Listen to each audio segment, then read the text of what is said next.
কোরআন শুধু ধর্মীয় কিতাবের নাম নয়, কোরআন হচ্ছে complete and balanced code of life, পরিপূর্ণ ভারসাম্যপূর্ণ একটা জীবন ব্যবস্থা। অপূর্ণাঙ্গ না পূর্ণাঙ্গ, সব আছে এর মধ্যে। আপনি কি চান? এর মধ্যে ওষুধও আছে। সুবহানাল্লাহ বলবেন না? এমন ওষুধের তথ্য আছে যা পৃথিবীর কোনো ওষুধ কোম্পানিতে নাই। এটা কিয়ামত পর্যন্ত কোনো ওষুধ কোম্পানি ওষুধ বানাতেও পারবে না। বলবো একটু বলি, শোনেন। পৃথিবীর কিয়ামত পর্যন্ত কোনো মানুষ এই ওষুধ বানাতে পারবে না যা খুলনাতে উৎপন্ন হয়, সুন্দরবনে হয়। বলেন কি হয়? বলেন কি হয়? মধু। এই মধু পৃথিবীর কোনো ফার্মাসিউটিক্যাল কোম্পানি বানাতে পারবে? আসতে বলবে না পারবে? ক্ষমতা আছে কারো? কোনোদিন হবে না। কোরআন দেখেন কি তথ্য দেয়। আপনি শুধু যে ভাববেন যে কোরআন শুধু নামাজের কথা বলে, দেখেন কি তথ্য দিচ্ছে। 1973 সালে কার্ল ভন ফ্রিচ নামে একজন বিজ্ঞানী মৌমাছির উপরে সে গবেষণা চালায়। তিনি গবেষণা চালিয়ে গোটা পৃথিবীতে চাঞ্চল্য সৃষ্টি করেন এবং তিনি একটা বইও লেখেন। সে বইয়ের নাম হচ্ছে দ্য ড্যান্সিং বিজ।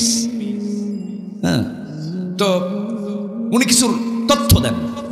যে তথ্য তিনি দিয়েছেন, যে তথ্যের ভিত্তিতে তিনি নোবেল পুরস্কার পাইছেন, সেই তথ্য 1500 বছর আগে কোরআন দিয়ে দিয়েছে। যেরকম সুবহানাল্লাহ। তাহলে বলেন উনি কি তথ্য দিয়েছেন না তথ্য পাচার করেছেন? তথ্য নিয়েছেন, এখান থেকে তথ্য নিয়েছেন, কোরআন থেকে নিয়েছেন।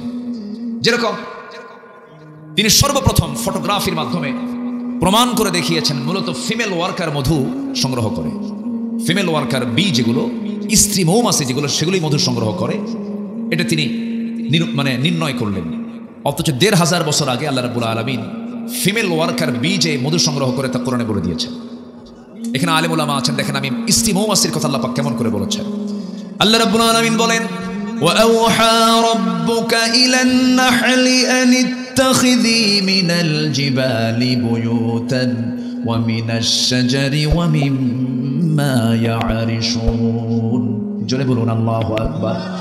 আল্লাহ মৌমাছিকে, আল্লাহ স্ত্রী মৌমাছিকে ইঙ্গিত করলেন, ওহী দিলেন, তাকে জানান দিলেন, আনিত্তাখিদি মিনাল জিবালি বুয়ুতা। আনিত্তাখিদি মুযাক্কার নয়, মুয়ান্নাসের সিগা, স্ত্রীলিঙ্গ। এটা মুয়ান্নাস না?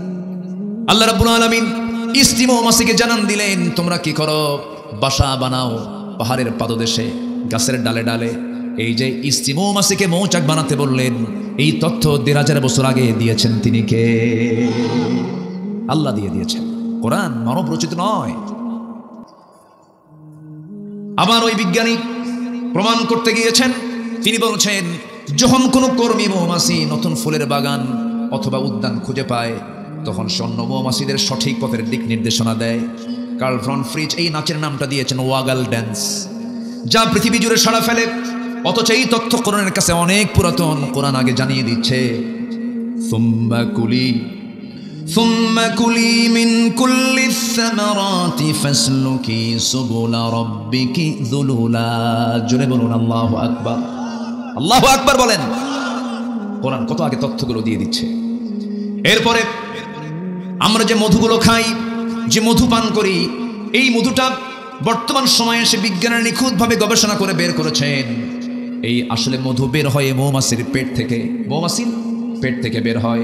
এই আশ্চর্য তথ্যটি মহান রব্বুল আলামিন এই তথ্যটাও 1500 বছর আগে দিয়েছেন। ইয়াখরুজু মিন বুতুনিহা, আছে না?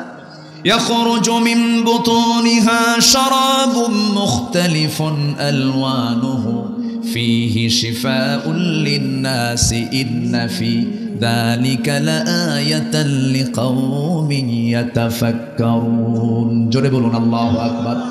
আল্লাহ বলেন, তার পেট থেকে এমন পানীয় বের হয় যার রং ভিন্ন ভিন্ন, যাতে রয়েছে মানুষের জন্য সমস্ত রোগের নিরাময়।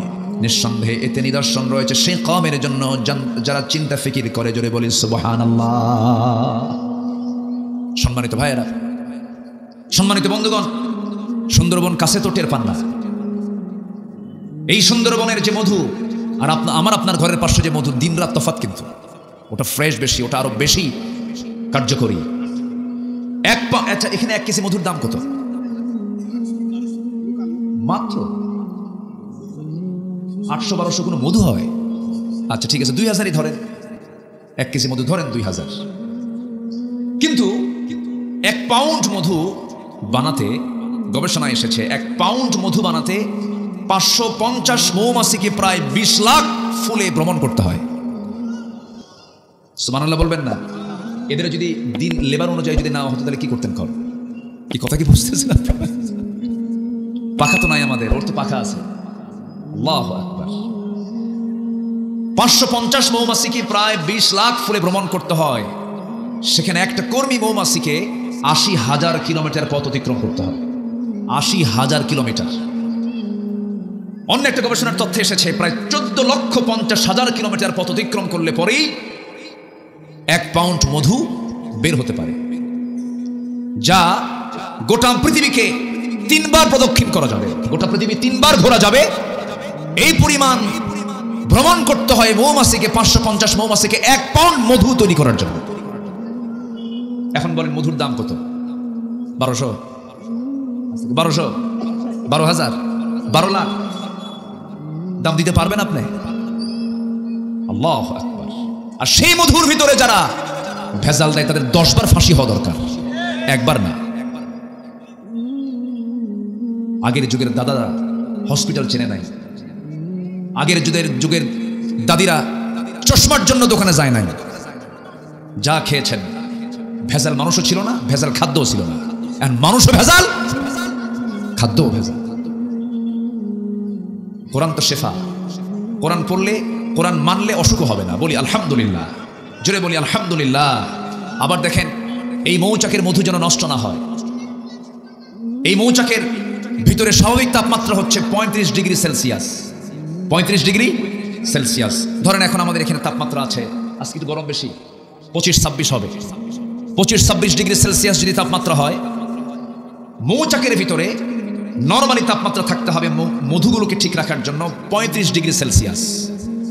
যদি কখনো তাপমাত্রা এর কম 30 ডিগ্রিতে নেমে আসে, তখন মৌমাছিগুলো সবাই একত্রিত হয়ে তাদের ডানাগুলো ঝাঁপিয়ে ছাপায়া বারবার নড়ায়া তাপমাত্রা বাড়ায় ফেলে।